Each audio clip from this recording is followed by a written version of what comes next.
Live from the MacGyver Project Studios in sunny, warm Wisconsin, it's Nick with the Olympic Legends Podcast and the Outstanding Authors Podcast.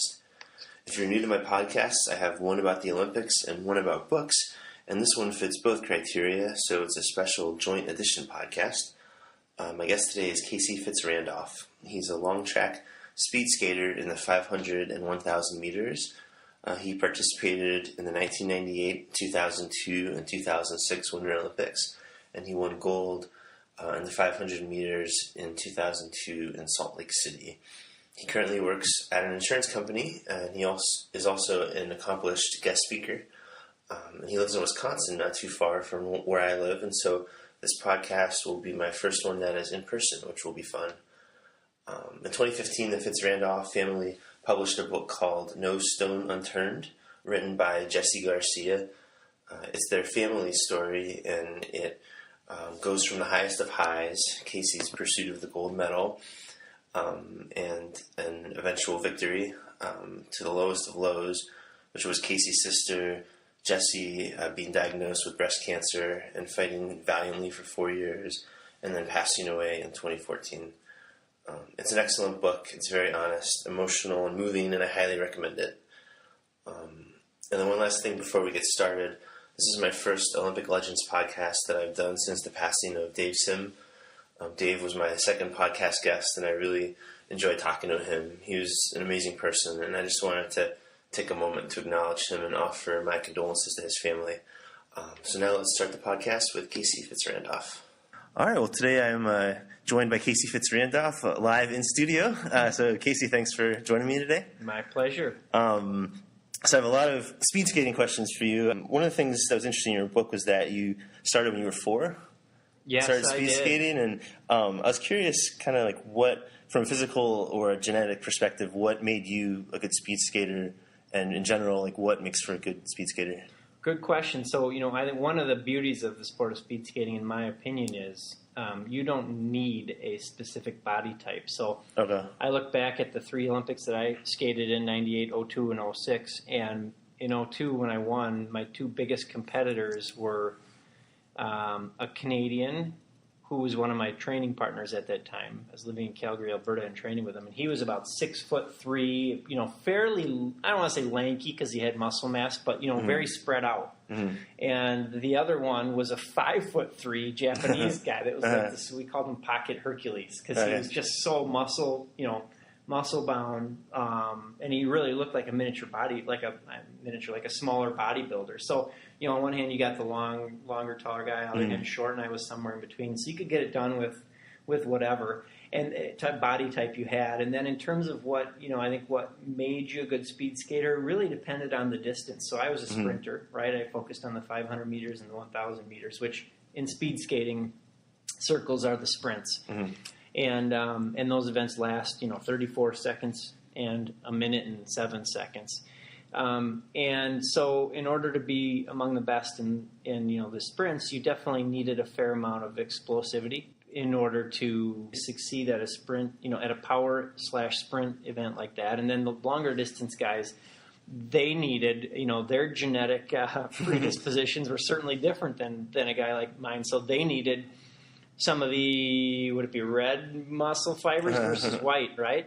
Because they didn't need the fast twitch, but they needed the endurance muscles. And so they needed to be able to, process oxygen a little bit better, and they needed to work on their anaerobic capacity even more than we did. So they needed, speed skating is a weird sport, right? You're down in this hunched up position. You're bending your knees at, 90 degrees, which means it's static and it's therefore anaerobic, meaning you can't flush the lactic acid that you're producing as quickly as you produce it, like you can if you're just out for a run or a jog. And so you need to build up your capillaries, your blood vessels, your whole blood transfer and oxygen, therefore transfer system, in order to try to get your body to flush as much of the byproduct of the intensity as you can, because your body's producing so much lactic acid while you're out there. Were you a fast runner? if you're a fast runner by, compared to my high school classmates, fast runner, but fast runner, compared to on a world level, no. Not even close. Right. So they called me Wheels in high school, and by the time I was training with, the other guys on the national team in America, I was very middle of the road. Okay. So I was never the biggest, the quickest, or the strongest guy out there competing. Yeah. But, figured out a way. And where would you put sprinting for speed skating on a pain scale compared to other sports? Like maybe I'm thinking about either sprinting and running or running a marathon or were you in agony at the end of the race or good question. 500 meters, no. I mean, you can give it. It's 100%, and if you've trained appropriately, but by appropriately I mean you train as though you're competing at an event that is significantly longer than 34 seconds for some reason. But if you trained appropriately, that went all right. You're tired, of course, when you're done and breathing heavy, but it was all right. 1,000 meters, when you get into 1,000 meters, we called it hitting the wall. You start to hit the wall. And so it's very intense pain, but because it's such a shorter duration, you realize it's painful, but beyond just being painful, you lose function. Okay. Is it your quads or your lungs? Yeah, it's your quads, really. It's your legs, your quads, hammies, glutes. Yeah. And so you can't keep pushing as hard and fighting the centrifugal forces in the turn, the last turn, etc., as you could for the first while. And depending on the athlete and depending on just whether your legs and your body was treating you well that day or not, you might start to hit that wall at as early as, I'll say, 500-ish meters, and you might not hit it until about 800 meters. As hard as we tried, that was $1 million question. You try to figure out, well, what can I do to hit it at 800 tomorrow, right? The Olympics versus the 500 meter. It was still, at the end of the day, a large part of flip of the coin. But so painful, but above and beyond just painful, there's a lack of function at some point. So, it's easy for people watching to say, well, just suck it up, FitzRandolph, or whoever, just try harder. Right. But it's not that easy because your body literally just can't function at that intensity anymore. Once you have so much lactic acid in there and you can't flush it. Is that true for past 1,000 meters? Do they still hit the same spot, or are they going slower in the beginning so they don't? So 1,500 is very similar. Okay. You take just a little bit off, of course, up front, but it's a little longer. So that's a very, very painful and very function-oriented race. And then when you get into the long distances, the 5,000 and 10,000, that's more. That's different. I would say you're able to suck it up a little bit more. It's still anaerobic, and you still lose function, but it's a more gradual thing. And as a sprinter, what was the training like? Like, what percentage of the time were you on the ice versus the weight room or maybe in the pool or other? Yeah, another good question. So one thing people don't realize about speed skaters is that we spend as much time through the course of a season, and when by season I mean the 11 months that we from the time we start training to the competitive season being done on the bike as we do on the ice. So we spend a ton of time off the ice. So our season will start, I think, is the 1st of May. We take the month of April off after the season's over, more or less, and then we start training 1st of May. We don't, other than maybe a 2-week camp, we don't really get on the ice until about the 1st of September or mid-September even sometimes. So you got May, June, July, and August. You have 4 months there where it's all pretty much all off ice. And then once we get on the ice, 1st of September, there through the end of March, we're on the ice once a day, meaning once every training day, so 6 days a week. And then that second workout is still typically off the ice. So a lot of cycling, a lot of lower body and torso, i.e. core strength training, a lot of hill sprints, 6 to 8 seconds, kind of over and over, or hill tempos for 30 to 90 seconds and over, in which you lose your cookies after. And Yeah, just a lot of different stuff. Either real explosive jumps or weights and resistance or down in the skating position or all of the above. Did you ever do the Elver Park Hill? Yes. Yeah. Yes. If there's a hill or if you can name a hill or a park in southern Wisconsin and or northwestern Wisconsin, odds are really good. I've been there. Yeah, I know that's a big hill for runners. I never tried it, but maybe someday. Elver Park, Blackhawk ski, the private little ski jumps out there and ski hill. That's another one. We used to do the steps out there. Okay. Well, I want to ask you about short versus long track. I personally, I think short track is my favorite Winter Olympic event to watch, just because it's kind of like roller derby on ice, and there's crashes, and you never know what's going to happen. It's really exciting. I was just wondering, what, if you ever tried short track, and kind of how you'd compare and contrast the two as far as I don't know, maybe which one would be harder to cross over, or if there's a rivalry between the two. Sure, all good questions. I've done both. In fact, I skated both through about 17, 18 years old-ish. And your sister was a short tracker too. Yeah, good call. So we grew up doing both. Back then, when you're a kid, until you really knew which one you wanted to focus on, you'd do short track in the fall months for a couple months, and then in the middle of winter, you'd do long track because there were a lot more outdoor rinks, and it was cold enough. And then in the spring, couple months, you'd go back to short track. Short track is very exciting to watch. I agree with you. It's perhaps my favorite Winter Olympic sport to watch. I'm biased. I love watching long track too, but I can see from a spectator perspective why it's so enjoyable. And yet I got out of that and went to long track for the very same reason that it's so fun to watch. You don't know what's going to happen. Yeah. And I didn't want to put, 20 odd years of my life into a sport and then go to the starting line and flip the proverbial coin, hoping that nobody makes a bad pass on me or takes me out. You know what I mean? I wanted to have as much control of my own destiny as I could. I guess it's probably safe to call me a bit of a control freak, Yeah. I wanted to be in an individual sport where there's no judging. There's, the clock doesn't lie. The fastest man wins that day. And, second place is, I don't want to say thanks for coming, but, Right. So there's a little bit, the other question you asked, is there any, kind of competitiveness between the two sports? No, I'd say in a friendly way. We joke with each other about which is harder, and yeah. And it's interesting you mentioned the control, because I thought of the same thing, that it seems like long track you'd have just so much more control, but yet even then it seemed like there were still things that happen out of your control, like in your gold medal race, the cone comes over and hits you, and the whole business of the clap skate, right? Which is really interesting. Great observations. You're right. I was kind of curious about kind of before a race, because so much is kind of, I guess, kind of more in your control with long track. How nervous did you typically get? Because with the gold medal run, it seemed like you were, from the book, you were really relaxed and kind of at peace with whatever happens, which I think is really cool. It's almost like you put all the preparation in, and whatever happens is going to happen. Was it normally like that, or were you normally really nervous or a little nervous, and how did you kind of manage that? There was a point in my career, and it was somewhere between 1998.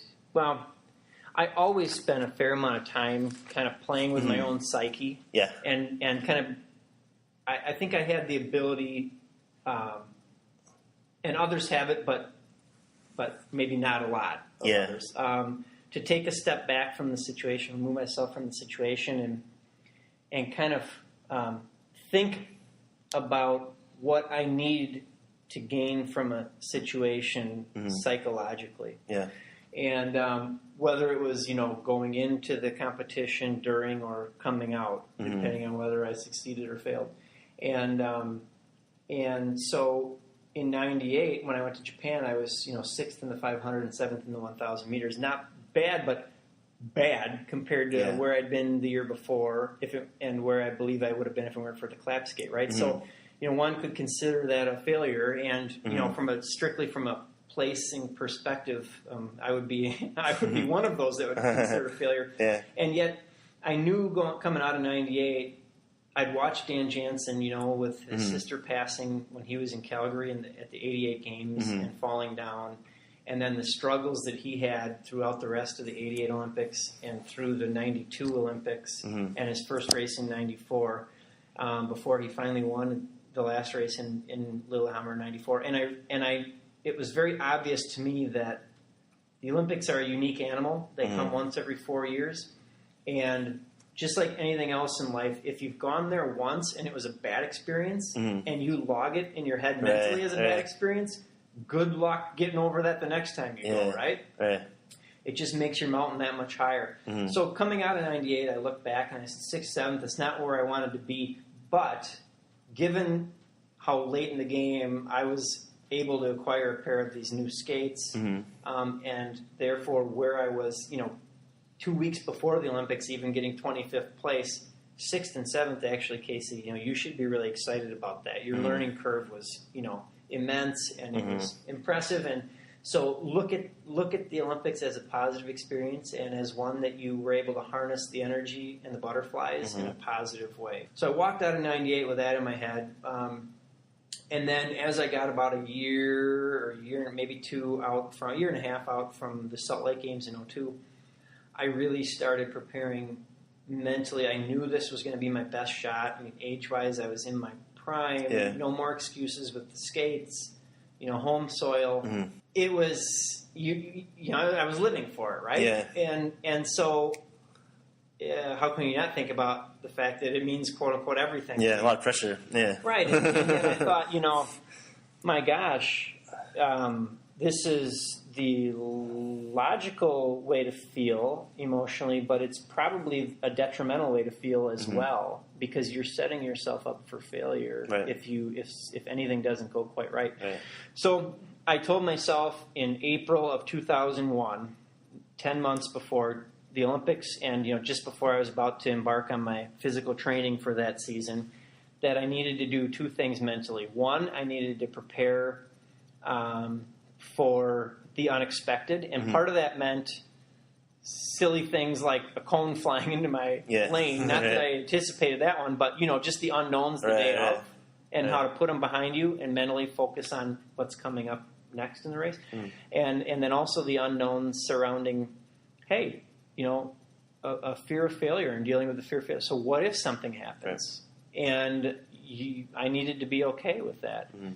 And then the other half of the mental preparation was visualization and visualizing myself skating the right way, the perfect race, over and over in my head. And the medal ceremony, what was it like up on the podium? And when you think back to that, it was a whirlwind of emotions. But I remember the emotions specifically. I always thought I'm going to get up on the podium and get teary-eyed and sentimental, and I remember that starting to happen.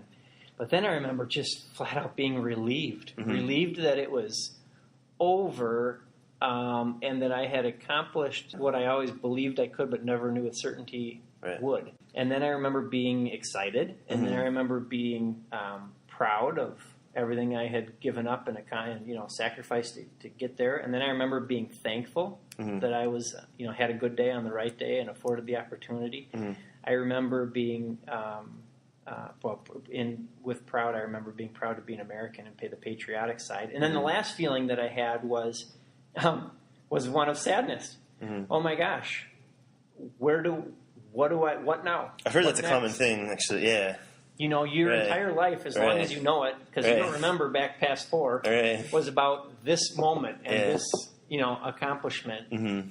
What in the world are you going to do next? And I remember thinking it's like, it would have to feel like climbing the highest mountain in the world. As a mountain climber, you get a sense of what's the point now. And so as we sit here today, Nick, and it's 2016, so I've been retired for 10 years, and it's been 14 since I won. I'm not going to kid you. There's still been no parallel. to that emotionally. Yeah, no, I don't see it. There could be. Yeah, I don't think there ever will. I mean, you're proud when your kids are born, right? And you're proud of your kids, etc. But you don't give the amount of sacrifice or blood, sweat, and tears to produce a tangible, best in the world, period. Nobody can debate that, result in, your kids, in, I'll call it a day job, etc. So hard to, going to be hard to duplicate. Do you ever put on the skates just for fun, or how often do you go on the ice? So our kids are members of the Madison Speed Skating Club. Okay. So we get out once a week, and I lace them up with them in the club, and we get out once a week from, October through the end of March or into April. Okay. And that's about it. So the book talks about how you would have to go to Milwaukee to train, so they don't have to go to Milwaukee to train? No, so mom and dad, our dad, I should say, is kind of like, hey, kids, I think it's great, and I want to introduce you to speed skating and have you try it. But I'd be lying if I said I want to relive the experiences, the intensity, and sacrifice for another 20 years. Yeah. So, no, we've not done that. And do you follow international speed skating closely? People like me just really watch the Olympics, but I imagine there's probably like world championships and stuff online you could probably watch. Are you up on the latest news? And I'm not. Yeah, okay. I'm not. You're right. I should be watching like NBC Universal Sports that has a lot of the Olympic stuff, and I'm not. For a while there, I paid, for maybe a quadrennium. After I was done, we paid fairly close attention because we knew all the names yet, right? You knew all the people, so you knew the proverbial good guys, the guys you wanted to cheer for. But that's changed over time. So I know the names, and I've met a fair amount of kids on the U.S. team, but beyond that, I don't know a lot of people on a worldwide basis anymore. So I've turned into more of a fair weather fan as well, an Olympic fan. And how about the Summer Olympics? Will you watch that pretty closely? Because while I don't follow speed skating, on a continual basis, I've become a bigger Olympic fan than I ever was when I was competing. So now I really look forward to both the summer and the winter Olympics. Yeah, and we enjoy them. And what would be the number one piece of advice if you are talking to young skaters or a kid in Wisconsin who wants to go to the Olympics, win the gold medal? What do you think would be like the number one thing you'd want to tell them? That's easy. Not easy. When I say easy, I don't mean it doesn't mean that my answer is the right answer. But it's easy to give you my answer. Yeah. My answer, and it'd be two things. So excuse me, but I'm going to take two. The first one is to believe. Yeah. You've got to believe in yourself. Now, it doesn't mean you're never going to have doubt, but so my favorite saying is believe and you can achieve, and that's how I like to sign things when I sign them for folks, etc. But you have to believe that you can do it. Now, that doesn't mean that you need to know in your head beyond a shadow of a doubt that you will do it. Right. I mean, that's but you have to believe that it's possible. Right.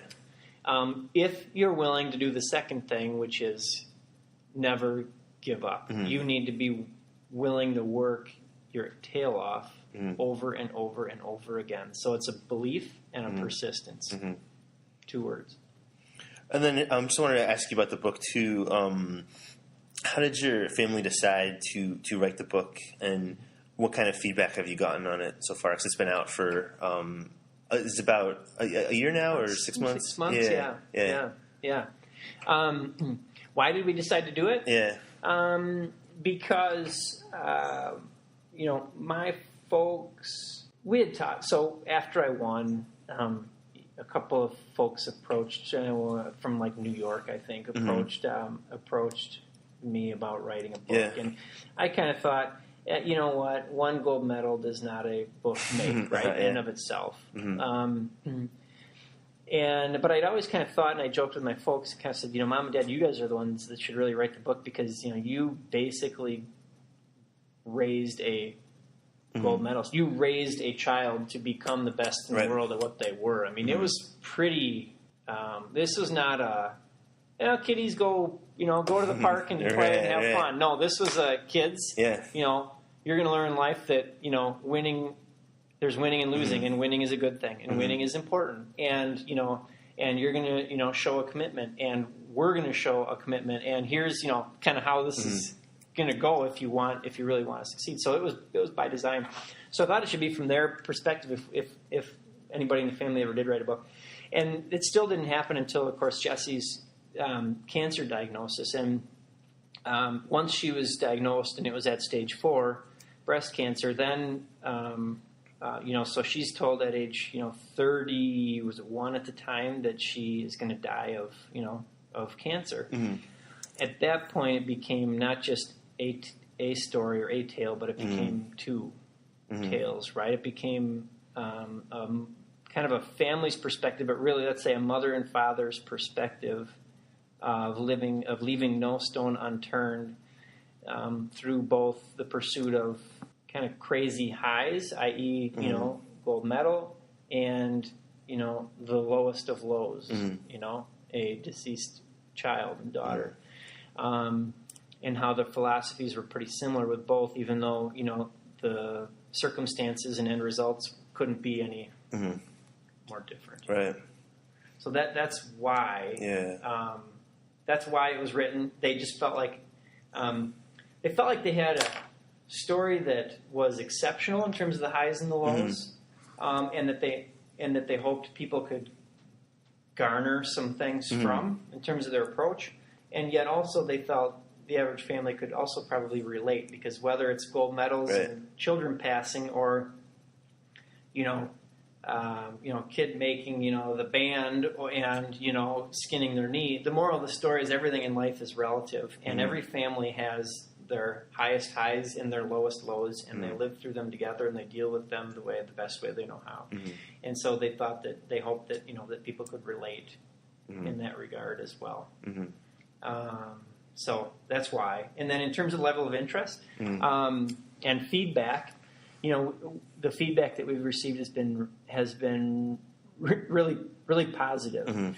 And when I say positive, I don't necessarily mean positive like, oh, what a fun read. Right. I mean positive like, wow, thank you for sharing. That was really honest. That's actually what I was just going to say. I was really impressed with the whole book. Is just very honest, and from everybody's perspective, you really put everything on the table, and I thought that really made it authentic. Well, thank you. And as you said, it's not like a barrel of fun, but it's definitely a powerful story, and definitely one worth reading. Well, I appreciate that. Yeah, I appreciate that. We kind of looked at it, and we kind of said, look, what are the odds we're going to, make the proverbial $1 million? Well, not, that's not why we're doing this. But if we're going to share a story, let's make sure it's true. Yeah, and I like how your family really seemed like independent thinkers, in the sense that you didn't just take what people told you. And I imagine this factors into your speed skating too, about the belief in achieve. But like what the doctors would say, and you weren't just taking that at face value. You were doing a lot of research on the internet and talking to people, and just really going all out. And so I thought that was cool. Yeah, we don't. Some people are born not knowing when to quit. Yeah. It seems like for both your parents, too, you get a double dose of that. Is that right? Right. And then for better and worse. And I mean that for both. I inherited that trait. Right. It's a double-edged sword. Brian. It really is. I believe it. Yeah. Cool. Yeah, I really appreciate your time. That's all the questions I have. So, all right. Yeah, thank you very much. Well, thanks, Nick. I appreciate it. Yeah. So thanks again to Casey for talking with me today. That was a lot of fun to talk speed skating. I thought it was really interesting how he said that in the 1,000-meter races, the skaters start to lose body function around the 800-meter point, and then they're just trying to hang on at the end. I'll keep an eye out for that next time I watch that race at the Winter Olympics. Once again, his family book is No Stone Unturned by Jesse Garcia. If you have any questions or comments, feel free to email me at sweeto37@gmail.com. I'm on Twitter at Project MacGyver, and my blog is themacgyverproject.blogspot.com. Thank you for listening.